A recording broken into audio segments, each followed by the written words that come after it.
सभी साथियों को मेरा नमस्कार है। आप हैं सुभाष सैनी के साथ यूट्यूब चैनल सब कुछ जानो। मेरे प्रिय साथियों, ये वीडियो उन छात्रों के लिए है जो परीक्षा की तैयारी कर रहे हैं और आज पढ़ाते हैं भारत का इतिहास। तो हमारी इसी तरीके से इस चैनल पर शिक्षा से संबंधित वीडियो उन विद्यार्थियों के लिए जो परीक्षा की तैयारी कर रहे हैं। तो प्रिय हमारे साथियों, इस चैनल को सब्सक्राइब और बेल आइकन दबाकर जो है नई वीडियो के लिए बने रहें। तो इसमें हम आपको भारत का इतिहास से स्टार्टिंग करते हैं और भारत का इतिहास परीक्षा में जो उन विद्यार्थियों के लिए है जो परीक्षा की तैयारी कर रहे हैं। तो आइए शुरुआत करते हैं। सिंधु सभ्यता की लिपि थी भाव चित्रात्मक। प्रिय साथियों, इस वीडियो को जो है सब्सक्राइब और शेयर लाइक जरूर करें। इसी तरीके से काफ़ी वीडियो हम आपके लिए बनाते रहेंगे और आप अपना सोते समय कान में ईयरफोन लगाकर आप सुन सकते हैं। तो बहुत अच्छी तरीके से हम वीडियो को बनाएंगे। इतिहास का पिता कहा जाता है हेरोडोटस को। सिंधु घाटी सभ्यता के लोग का मुख्य व्यवसाय था कृषि। सर्वप्रथम पालतू बनाया गया था जानवर, वो था कुत्ता। सिंधु सभ्यता की प्रमुख विशेषता थी नगर योजना। भारतीय सिंधु सभ्यता की जो प्रमुख विशेषता थी नगर योजना। सिंधु सभ्यता थी आद्रीय ऐतिहासिक या कांस्य युगीन। सिंधु घाटी सभ्यता का मुख्य बंदरगाह था। मेरे प्रिय साथियों, सिंधु घाटी सभ्यता का प्रमुख बंदरगाह था लोथल, जो गुजरात में पड़ता है।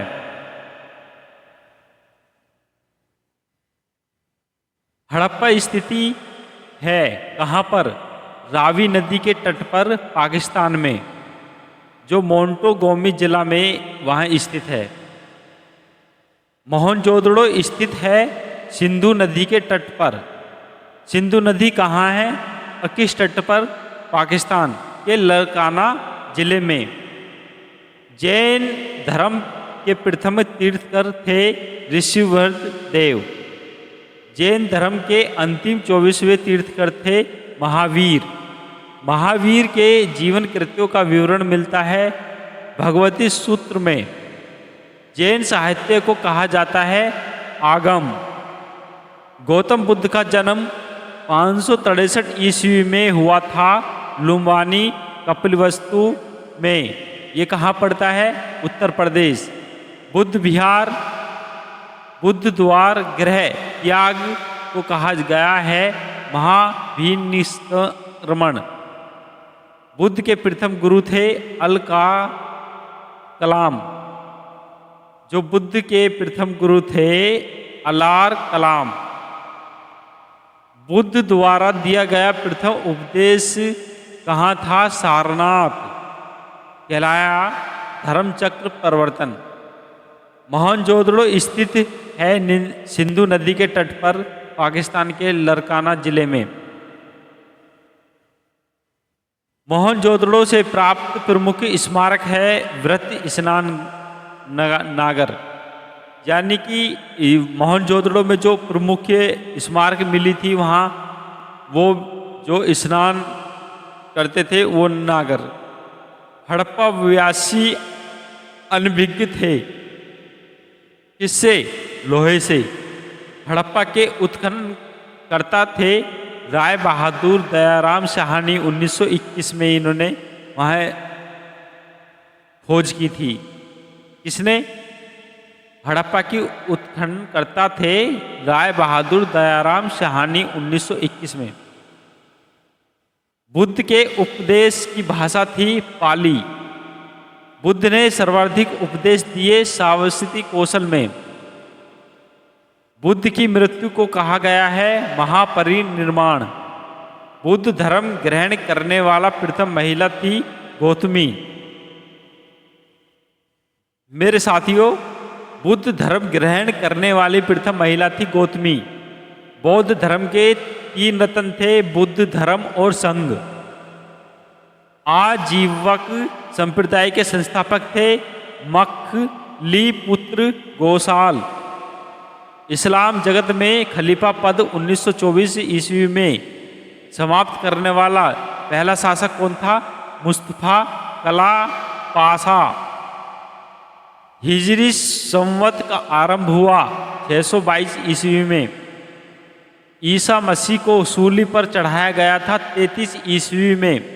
अजात शत्रु का उपनाम था कुणिक। पाटली ग्राम का संस्थापक था उदयन। सिकंदर और पोरस के बीच के युद्ध को कहा जाता है हाई डे स्पीच का युद्ध। सिंधु सभ्यता की प्रमुख फसल कौन सी थी? गेहूं और जौ। आर्य लोग सर्वप्रथम बसे थे कहाँ? पंजाब अफगानिस्तान में। आर्य मूल निवासी थे मध्य एशिया के। बताया जाता है कि जो आर्य थे वो मध्य एशिया से आए थे। आर्यों को सर्वप्रथम प्रिय देवता थे इंद्र। आर्यों का प्रिय पशु था घोड़ा। वैदिक सभ्यता में तांबे को कहा जाता है लोहित एस। सत्यमेव जयते लिया गया है मुंडकोपनिषद से। योग दर्शन के प्रवर्तक थे पतंजलि। संख्या दर्शन के प्रवर्तक थे कपिल।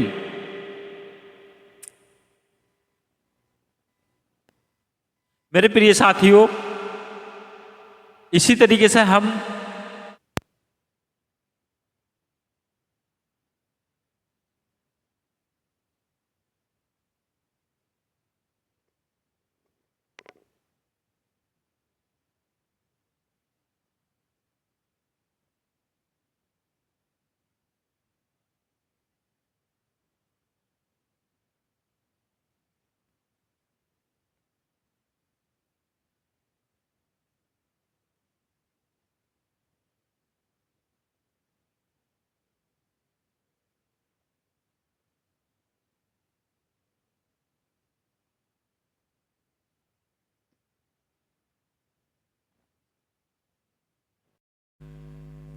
तो साथियों हमारा जो है बैकअप बैटरी का ख़त्म हो गया था, इसलिए जो है उसको रिचार्ज किया है सिस्टम को। तो आइए शुरुआत करते हैं। महावीर का जन्म हुआ था कुंडली ग्राम वैशाली 540 ईस्वी में। महावीर ने अपना उपदेश दिया था प्राकृत भाषा में। जैन धर्म के 2 संप्रदायिक थे, श्वेतांबर और दिगंबर। प्रथम जैन सभा 322 ईस्वी में हुई थी पाटलिपुत्र में चंद्रगुप्त मौर्य के समय। यानी कि जो प्रथम जैन सभा हुई थी 322 ईस्वी में पाटलिपुत्र चंद्रगुप्त मौर्य के समय में। दूसरी जैन सभा 512 ईस्वी में संपन्न हुई थी बल्लभी गुजरात में। देव दीक्षमा श्रवण अध्यक्ष थे।